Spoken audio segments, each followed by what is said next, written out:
Good morning, dear devotees and friends. Let us begin today's discussion, Freedom, by offering our pranam to Swami Vivekananda. Namasriyati Rajaya Vivekananda Suraye Satchit Sukha Sarupaya Swamine Tapaharine. Swami Vivekananda was introducing India to his American and British disciples and followers. He took them to different parts of the India, and then in 1998 he was in Kashmir. They were all living in the houseboats. There's a beautiful houseboats are there. Those who know about Kashmir, it's the India, you know about it. And the people can live on the water. All comforts, all facilities are there. The Swamiji was living in a boat, and the other disciples, they were in different boats. So they used to come to meet Swamiji every morning, and Swamiji will be giving some of the discourses.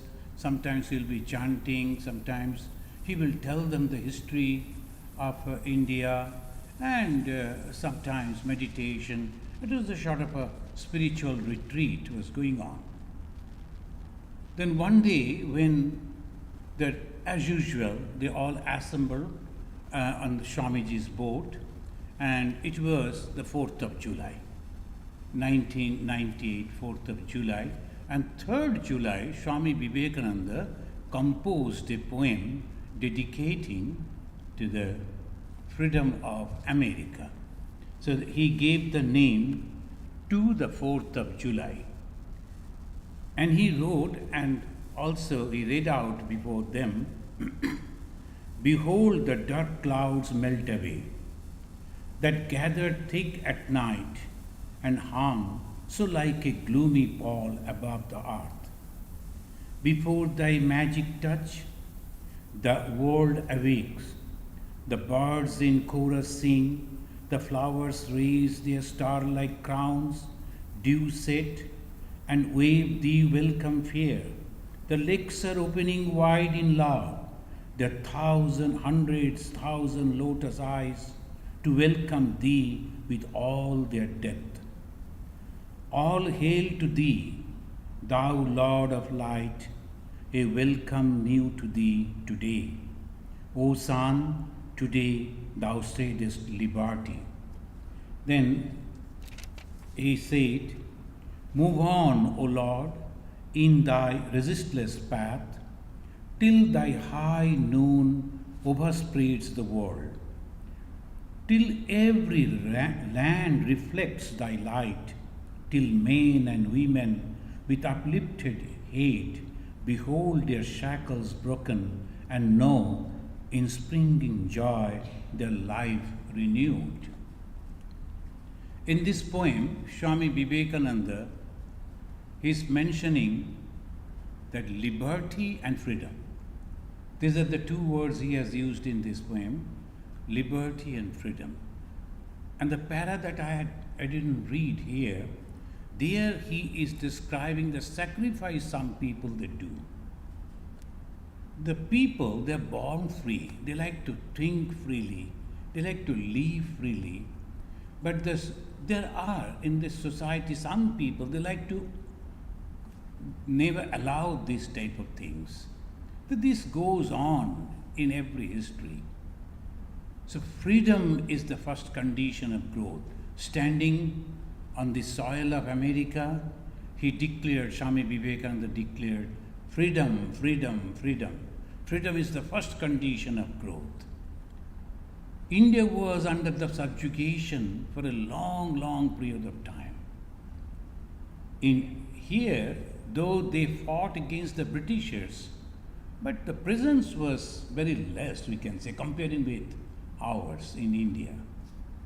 The Swamiji liked the this American freedom and the liberty, the Statue of Liberty that's standing over there near the New York, that was presented by the French government, French people, and they also loved the liberty, the freedom. They also fought.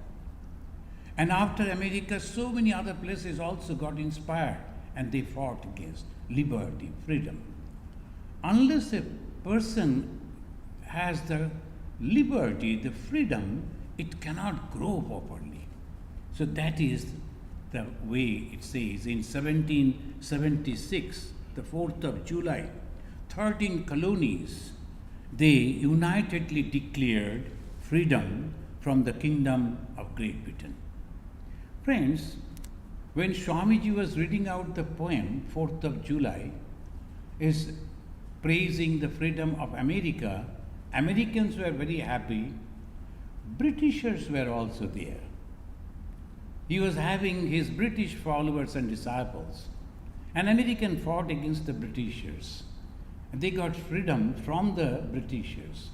But Britishers also appreciated that because Swamiji's influence broadened their mind. They also appreciated that freedom should be there. Not all people are like that.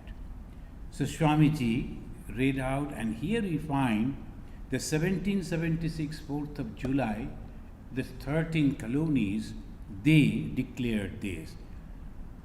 Against the Didane king, the King George III, they fought against. And in the Declaration of Independence, I read a few lines, and beautifully they have mentioned, we hold these truths to be self-evident, that all men are created equal. This is a great sentence, a great word. All men are created equal, that they are endowed by their Creator with certain unalienable rights, that among these are life, liberty, and the pursuit of happiness. Everyone wants to live. See, the Vedanta says three things about the highest goal, that is Brahman. What is Brahman?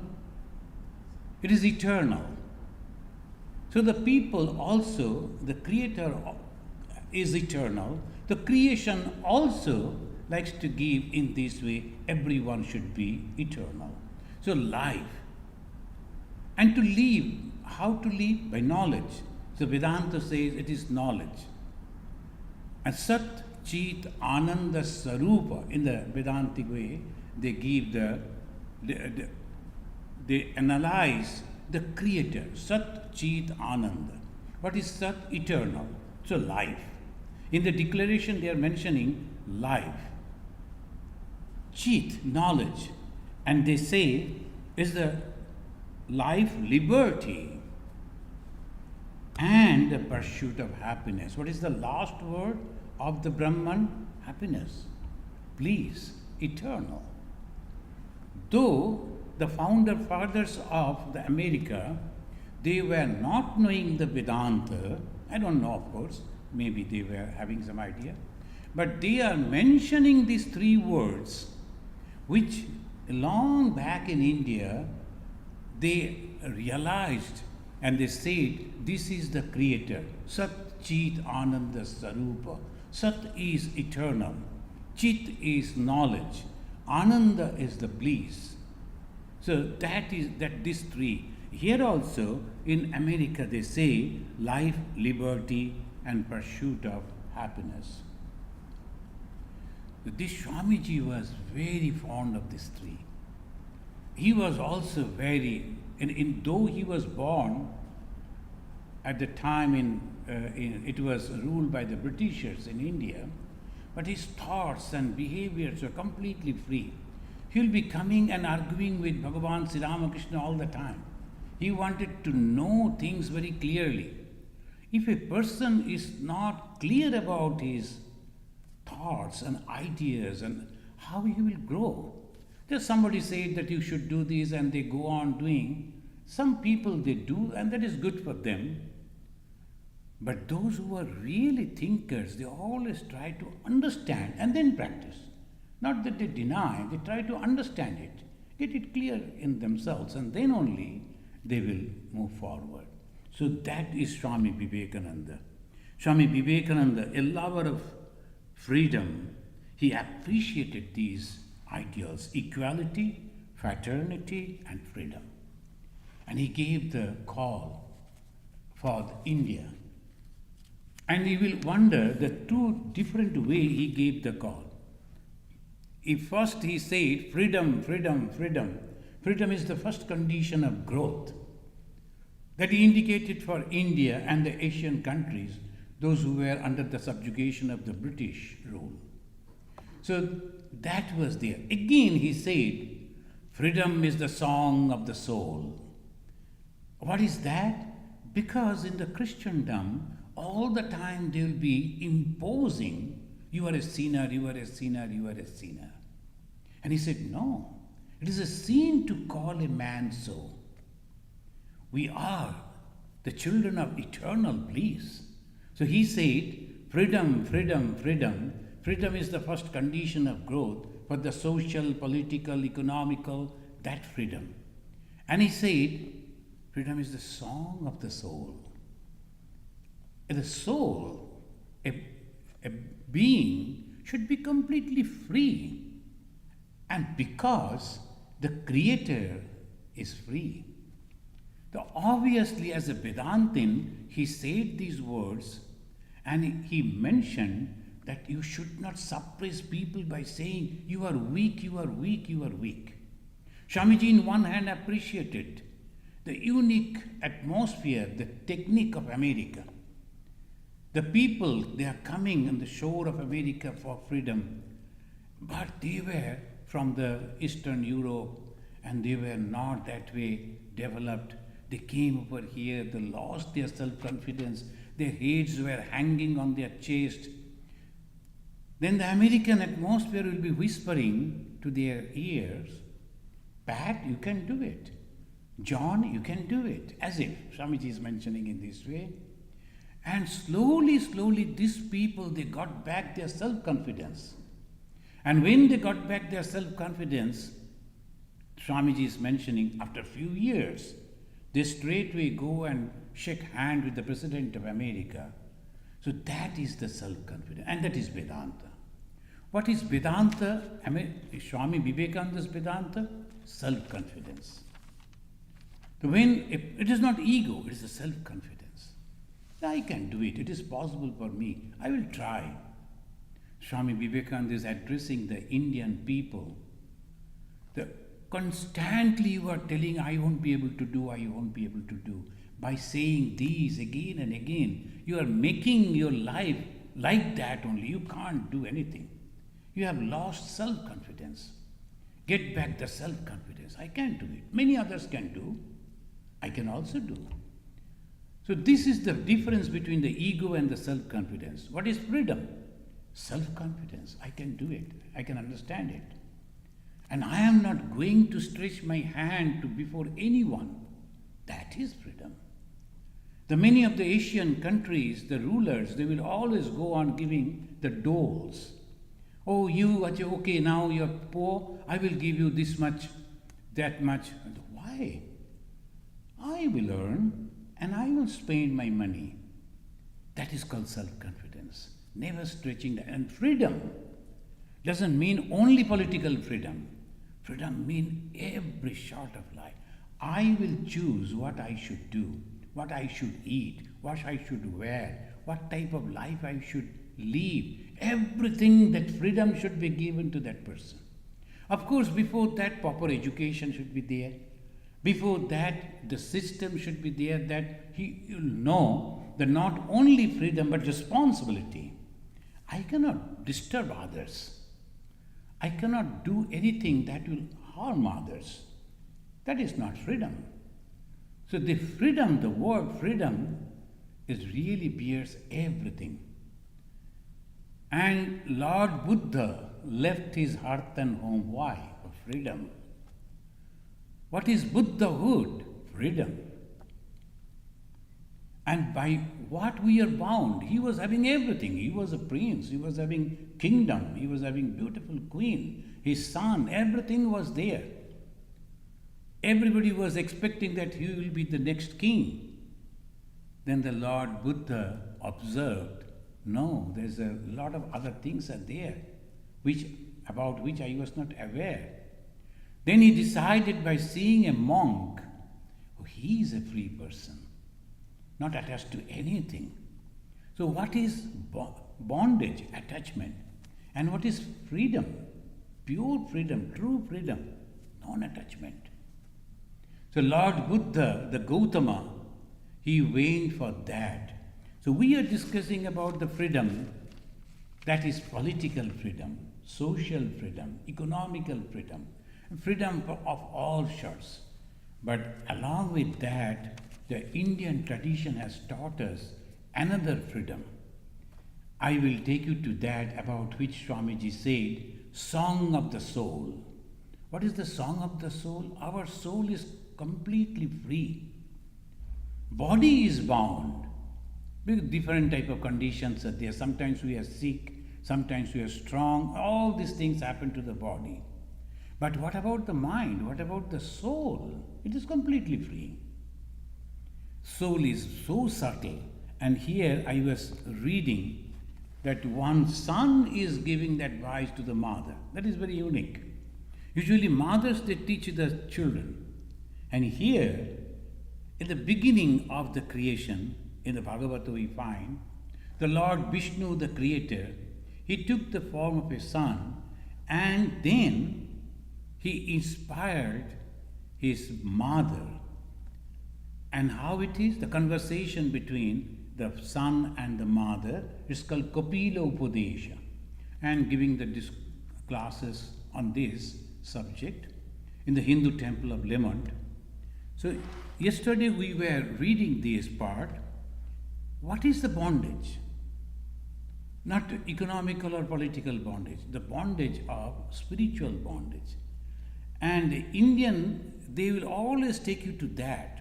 After all this liberation, all this freedom, they will take you to that level. And there you are really, really free.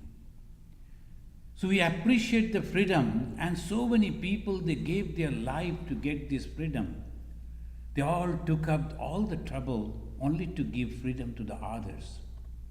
Swami Vivekananda's words that electrified the India, because they lost all self-confidence. For 11th century to 18th, 19th century, they were under the subjugation, so they were not knowing what to do. You can imagine.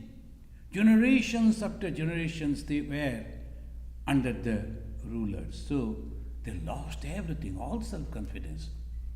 They never thought that they will be able to do. And the 50% of the society, they weakened by this way. The ladies, the women, the daughters should not learn anything. That's the first thing they'd always do. The tyrants, they will always say, the women should not get education. The women were the great rishis in our country. The women, they were having the education equal to the boys. But the time came when they were forced to go back behind the curtain, and there was no education for them for such a long period of time. For a long period of time. Here also in America, they were not allowing the women to cast vote. Many of you know that is the history. So all the time the suppression, but in India it was equal. So no, everyone should get then, but the time came when they were put behind the curtain. And the parents, they used to boast. You know, even the sunlight cannot fall on my daughter. They used to boast like that. The daughters are well protected. Even the sun cannot see my daughters. And in the life of Bhagavan Sri Ramakrishna, those who have read that, you will find there's a very funny story. The one person, he was boasting, he was a rich man. He was boasting when he was talking with other friends. Then not even the sun can see my daughters. And this Sri Ramakrishna was a young boy of 6 or 7 that time. He was also sitting over there. Then he said, I can come and talk to your daughters. He said, impossible. We don't allow outside boys to come in. And one day suddenly that gentleman, he was sitting and he found that little girl, she has come and she is asking, today it is raining outside and I have to go a long way back to my village. Can I take shelter? It was Sri Ramakrishna. He was dressed like that. And that gentleman couldn't understand. And you know that always they are the atiti, the untimely guest. No problem, go, take rest. And it was Sri Ramakrishna who went, and he was a very good storyteller. So he went and started telling stories to the ladies, and they were also enjoying his company, listening to and because the ladies were not having any idea about the outside world. They were curious to know what is happening outside. So this is the way Sri Ramakrishna. Then afterwards, Sri Ramakrishna's elder brother, when it was becoming dark, so he came out and he was searching for him, and his pet name was Gadadhar, Gadai. So his brother was shouting, Gadai, where are you, where are you? Then from the inside he came out. And Dada, I am coming. Dada means elder brother, I am coming.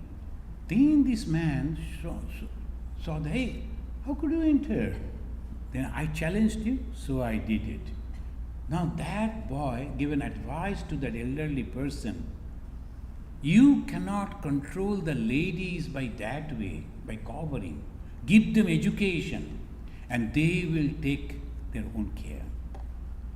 Give them education. That was the first time Bhagavan Sri Ramakrishna is telling, after so many hundreds of years of subjugation, the light started coming. Swami Vivekananda also arranged their education.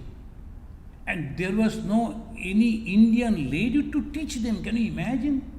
Only 100 years before, in India, there was no educated ladies who could come out to teach another the girl. So he had to take help of a British lady, Sister Nivedita, Margaret Noble, and a lady from Michigan, here, Detroit, Sister Kristen Grinstedel. Both of them went. Can you imagine? And from America, a lady is going over there in India without knowing where she is going. The family was also not knowing where she is going. But the freedom. Can we imagine that some daughter or the girl is going to somewhere else we don't know where she is going? We will never allow her. But here, freedom. I will go. I like to help those people. So they followed Swami Vivekananda, went to India, and both of them, Sister Kristen and Sister Nivedita, they were the main to give the education to the Indian women. That is freedom.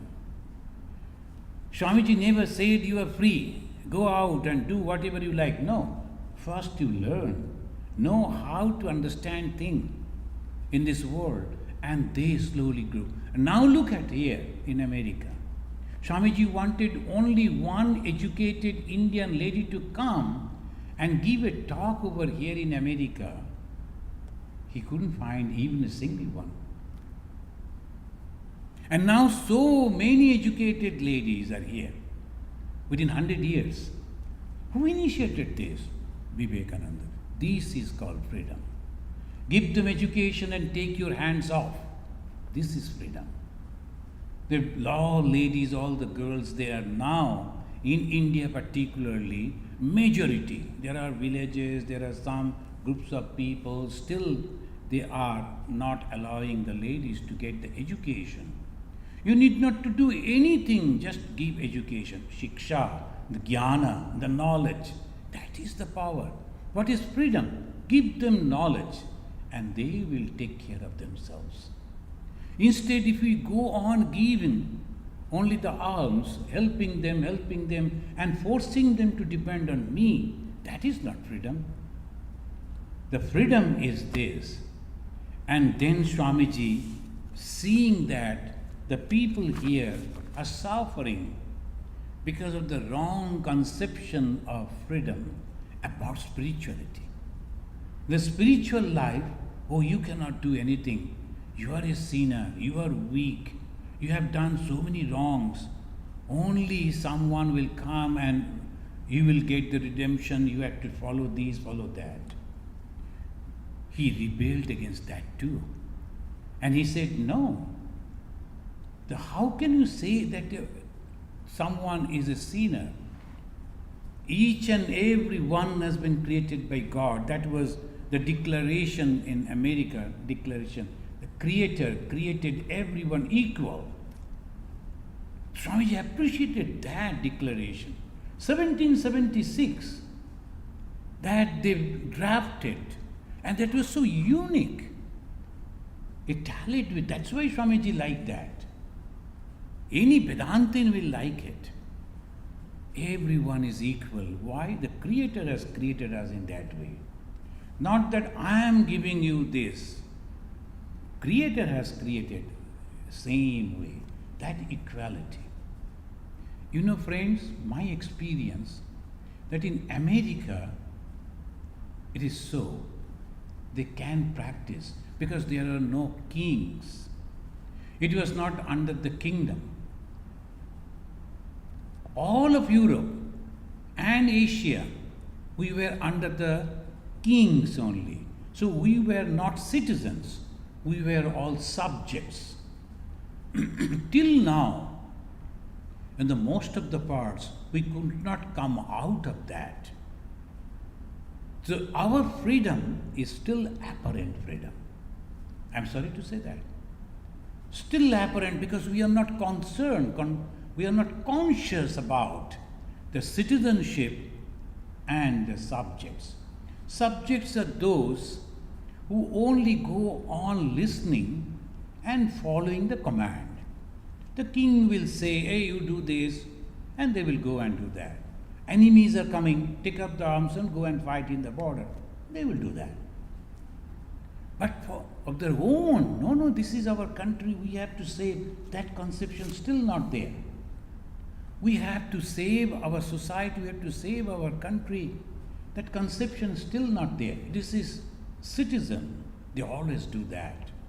Here you will find in America, most of the people, they will say, I need volunteers. I'm going to do it.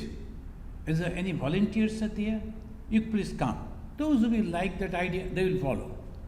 It's not the leader and all that. Someone is going to do something and give the call for the volunteers, and volunteers will join. If you look at our society, it is not like that. You go. So they will give the order. Why? We are habituated by that. Those who are from India, you know that when the Britishers were going to fight with Siraj-ud-Dowlah, the last free king in the part of Bengal, they were crossing almost 150 kilometers. And there are so many villages were there. No one protested. So many villages were there. But no one protested. Why? One king, though it is the British, are going to fight with another king. We have nothing to do. Our king didn't ask us to fight against them. So it is not our job. King will understand. So this is not liberty. This is not citizenship. Swami Vivekananda completely transformed, changed that from there. He is the person only. He said, remember that right from your birth, you are dedicated for the service of your motherland. The first time. He addressed the whole India. Remember that right from your birth, you are dedicated for the service of your motherland. All the gods and goddesses are sleeping. Hindus have so many gods and goddesses. So he said, all the gods and goddesses are sleeping. Only one goddess which is awake and want your service is your motherland. And that is the way the millions and millions of people, they stood up and fought against the Britishers. So he was that power alone, only 30 years young man, standing over here in Chicago. He said that this country inspired him. That is also true. The freedom everywhere. Wherever you go in Europe and in Middle East and in Asian countries, you will find, oh, we have come to a other country. But the moment you entered into America, you don't feel like that. Nobody is looking at you. Even if they just glance you, meet your eyes, immediately they will greet, they will smile. Unknown people. Isn't it good? Isn't it beautiful? That is the freedom. Whether you will drink a coffee or not, nobody is telling anything. Nobody is observing. No comment at all for your dress or behavior, anything. If you are not disturbing others, no problem at all. This is freedom. And they imbibed it because there was no king. They were citizens right from the beginning. So this is the way we have to understand the freedom. We are going to observe, America is going to observe the 4th of July tomorrow. And this 4th of July, the freedom, we have to understand this is the freedom. As I want freedom, I also should give the freedom. Now, from here, I will take the turn towards spiritual freedom. What is this spiritual freedom? Long back, in the Mahabharata, he said the same thing. In the Mahabharata, he says, the greatest religion is to do those things to others which you expect from others for you. That is the religion. So give freedom to others so that you will also be free. You don't want to be oppressed, controlled by others. So give freedom to others also. You want to know, you want to get money, you want to get comfort, you want to get respect, give them those all to others also. That is the religion. So this is the way the whole society should start thinking. Then only it will be wonderful. You can never ever think that all people in the whole world will be under one religion. They will practice one religion. No. They will speak only one language. It is impossible. They will look the same way. Impossible. It is not possible. Because the creation is variety. And that is the beauty. If you see only the same color of flowers everywhere, wherever you go, same color of flowers, do you like it? No. The fall color, people come from outside to enjoy the fall color. Why? Different type of colors. That variety. So freedom means understanding others and giving them the freedom. Now, so what is spiritual bondage? We can understand economical, and now the Russia and the other countries, they're fighting. So sanctions and all that, economical bondages are there. And social bondages we all know. And political bondages, of course, we all know. But what is spiritual bondage? It is our mind. In spiritual bondage, we cannot blame anyone. No one is responsible for that. It is only our mind. And what it says here, that son, he was giving the advice to his mother, Kapila, who was in fact the Lord Vishnu in the form of Kapila. He said, Mother, you know, when the mother came to his son and told, Son, I was busy raising you and your sisters. Now your father has gone out for meditation. Your daughters are married. You are also planning to leave. Then what I should do? Shall I be here all alone? Teach me something so that I also can get the liberation. Then the son is telling, before understanding liberation, you should know what is bondage. What is bondage?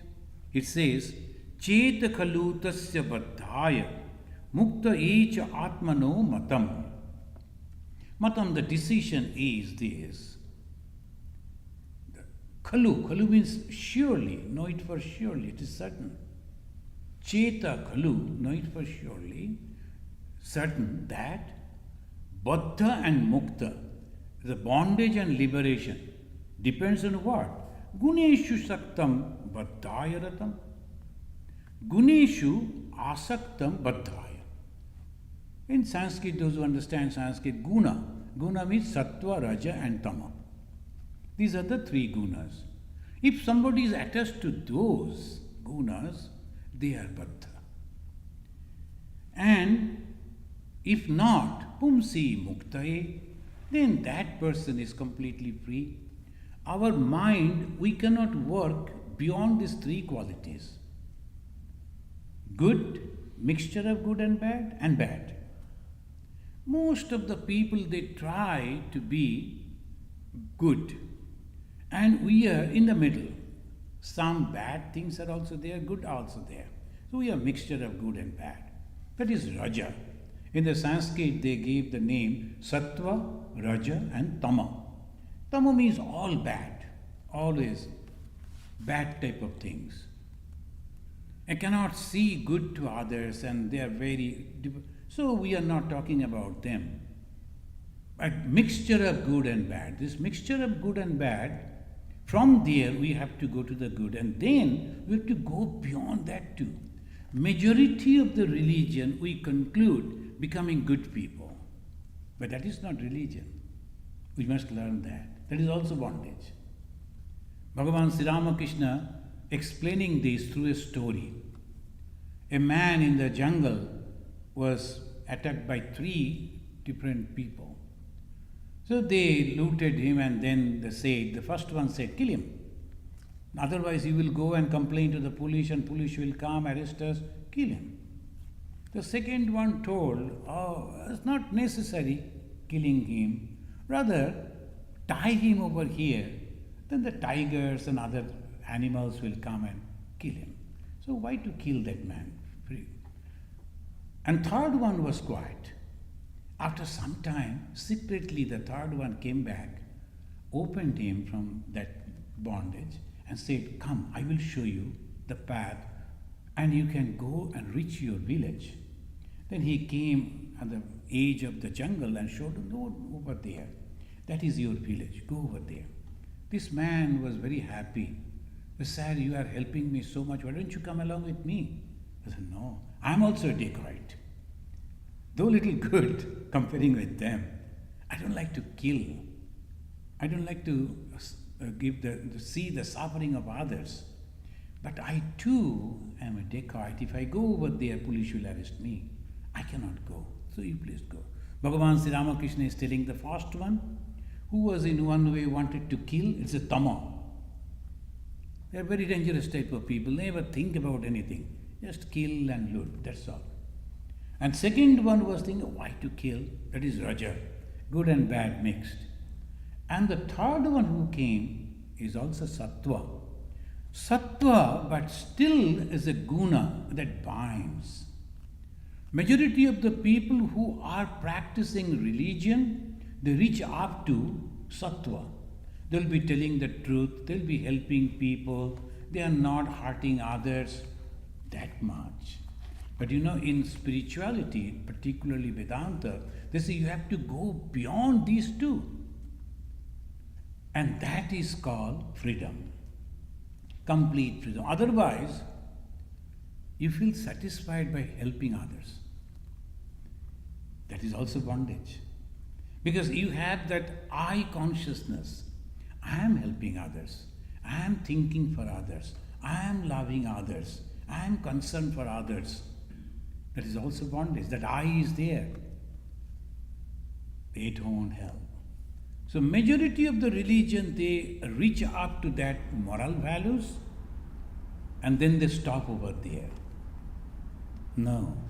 Here the Vedanta will hold your hand and take you another step ahead and you go beyond all those things. And what you see, he says over here, this is the bondage, your mind. If you think in this way, you are bound. If you think in another way, you are free.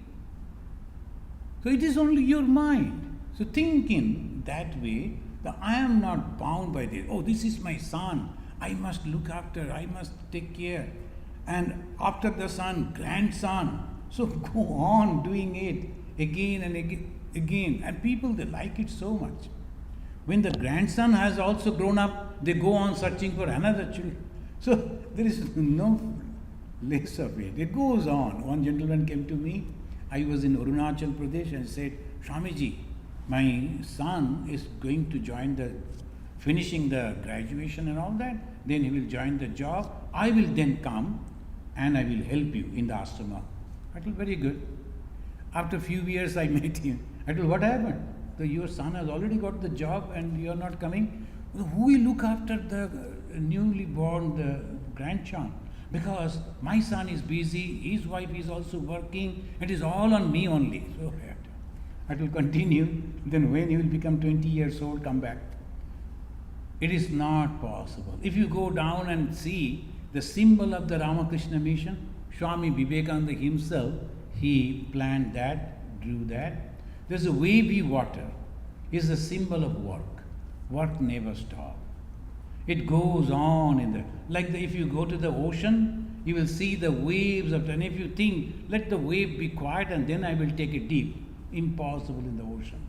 Waves and waves, and that is the symbol of the work. So if we are thinking in this world, we will complete our responsibility, our job, and then only I will become spiritual, I will dedicate my life for God. It is impossible.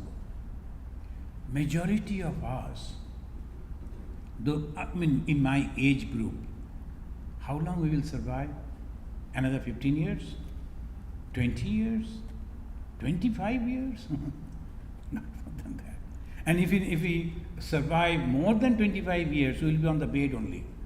So that is not a good life. So anyway, so only this much is left. But we are not aware. Today morning we were chanting Bhajavo Vindam, and there the Shankaracharya was mentioning again and again, look at your hair, it is becoming grey. Look at your teeth, it is falling. Look at your skin, it is becoming loosened. Become aware, the time has come, you have to go. Then what you should do? Bhaja Govindam. Govindam Bhaja Moolam. That is the freedom. So what is the freedom? Freedom from all these bondages. And what is the bondage? This attraction for these worldly things. I have had enough and enough. Then what I should do? Most of the time I should go on taking the name of God. Most of the time. And sometime I will read. So one couple came after the retirement. Swamiji, what we should do now? They were all busy people. Then I gave them a routine. If possible, you can get up in the morning, do the prayer for 1 hour, then take a cup of tea, go for a little walk, come back, and then go for purchasing something. So it will fresh air and going together. And after that, come back and read a book for 1 hour. You have half an hour you should read, the lady, and the half an hour the husband will read. Like that. It is like this, the whole, at least 10 hours or 12 hours, you should be busy. Reading holy books, the lives of different saints and sages. Then you are singing, listening to the bhajans, the holy songs, and then meditating, taking the name of God. And when even you are cooking or sweeping or cleaning, go on taking the name of God, and ultimately you will find it is 10 to 12 hours you are constantly doing all things, attending all the things. At the same time you are going on taking the name of God, and a time will come when you won't be able to stop it. And that is living in the presence of God. And when the date will come, you are ready. No fear will be there. And when you are closing your eyes, you see your God standing there, because you have practiced it all through. And in the Bhagavad Gita it says, at the time of your death, whatever you think, that you are going to become. So this is the preparation. It says, Aham mama abhimano thoi kama lobhadibhi malaihi beetam yata mana shuddham adukkam asukham samam. This is in the Bhagavata again. Me and mine, that is the main problem. Me and mine. When I was not born, where was this me and mine? I was not knowing. So I was not knowing where I will take the birth, whether in India, in America, and where I was not knowing. But after taking birth, immediately I started thinking, this is my country and I have to fight for my country. And after the death, I was fighting, suppose, with a country from A to B. And after the death, if I take the birth in B, again fighting against A. So it goes on. So we have to think that spiritual freedom means clear idea. All these things that we are doing are very temporary. This is all Maya. I was not here and it was going on. History proves so many things.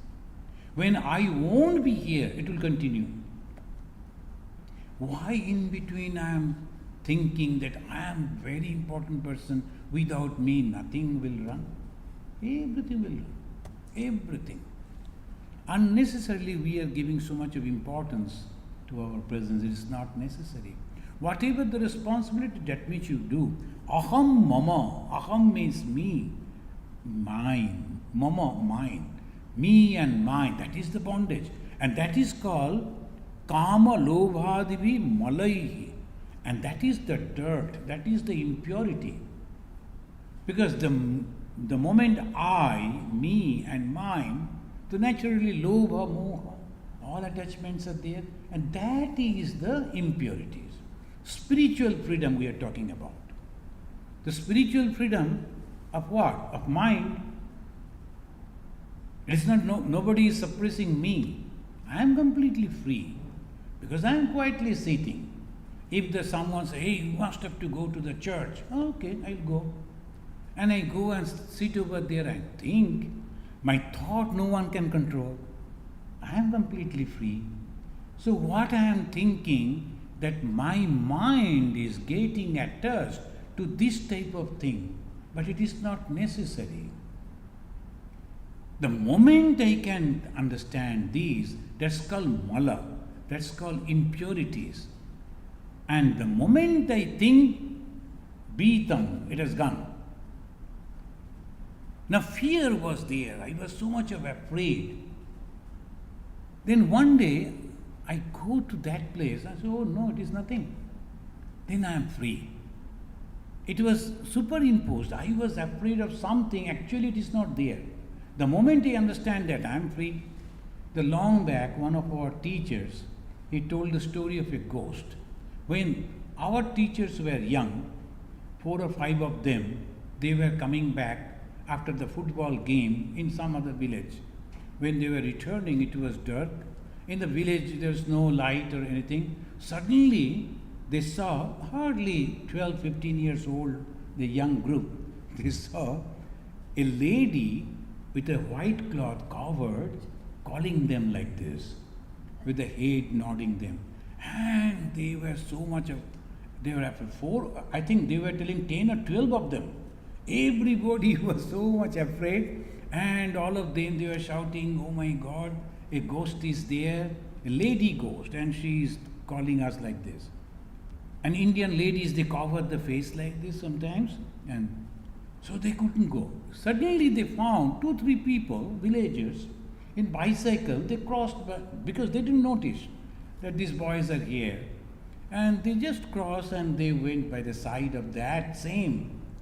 She was going on calling her, they just went by, passed by. Then some of them told, see, if the ghost is there, she would have harmed them also, but didn't do anything. I think it's a good ghost, it shouldn't do anything. Let us go. So hand in hand together, all of them slowly they went, and they found it was a plantain leaf. The plantain leaf, and the moonlight was reflecting on the plantain leaf, and it was going like this, and it was white, the reflection, and they thought the white covered face, she is calling us like that. And oh, this is only plant and leaf. We are so fools. Immediately the fear went away. Where from the fear came? Because of our ignorance. Where the fear gone? It was not actually there. I was superimposing the fear. So what is actually we want? What is the power? Knowledge.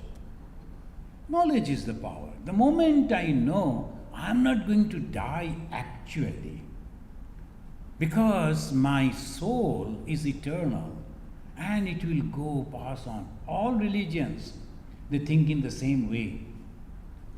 They express this in a different way, but the same. And the Christians and the Muslim, after the death, they will put their dead body and in a very wonderful casket, they will be there waiting for the last day call. Where they are going? Who is going? The soul will go over there. Hindus also, though they burn their bodies because the body is not necessary, there's a soul is subtle, it will go. But what is going? The soul is going. What is that? What is that soul? That we are not very much aware. Here it says, your mind should be purified. How? You should not get attached to these worldly things. Why? Because all temporary. Is all temporary. And when it is like this, obviously, if you expect a permanent joy out of it, it is impossible. How can it get? It is not. You want permanent joy. You want permanent happiness. And this is not. So you have to purify your mind. And then what happens? It is that when the mind becomes pure, then what happens? It says, I am not reading the Sanskrit, only then the jiva endowed with knowledge, renunciation and devotion realize the supreme Atman. The jiva means the individual self. Everyone is having the consciousness. Individual self is there. And when this, our body is the cover on that. And bodies are different. The electricity, I always give this example. They are the lights, and when you see the cover, it is different. This one, all different. Different type of sizes, different type of names, different type of forms. But one thing is very equal. What is that? Electricity. If the electricity is not there, that won't burn, this won't work, nothing will be there. Same way, a cow and the horse and an elephant and the bird and a human being maybe is a fair, as maybe in the dirt, maybe yellowish, maybe so many brownish, so many colors, so many varieties will be there. But inside all of them, the names are different, forms are different, but inside all of them, consciousness is there. So we are all equal. Fraternity, brotherhood. What is that fraternity, brotherhood? Because apparently we should be together. But the Vedanta will say not apparently, truly. What is the truth? We are all equal because all of us are having the consciousness which is most important. When that consciousness is realized, how can we realize the consciousness? Just as a reminder, first, we have to analyze our mind. Am I attached to all this? What am I going to have? So many people will be going on having the wristwatches or the pen. They go on collecting. They're so happy. They'll be keeping all that. And some people, rich people, the car, varieties of car they will keep. How many cars they will use? They can't. But they go on collecting. Fashion. But at the time of death, if they start crying, doctor, what will happen to my cards?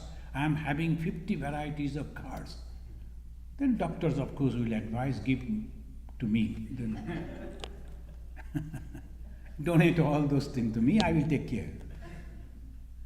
And suppose he gives all those to him and doctor gets attached, again at the time of death, the doctor will cry and say, what will happen to my cards? The cards will be there. You cannot take it. So, just if you think in this way, what I am going to do with all this, let me give it back. I have enjoyed it. Now, let me give it back to the society. Then you are really supporting yourself.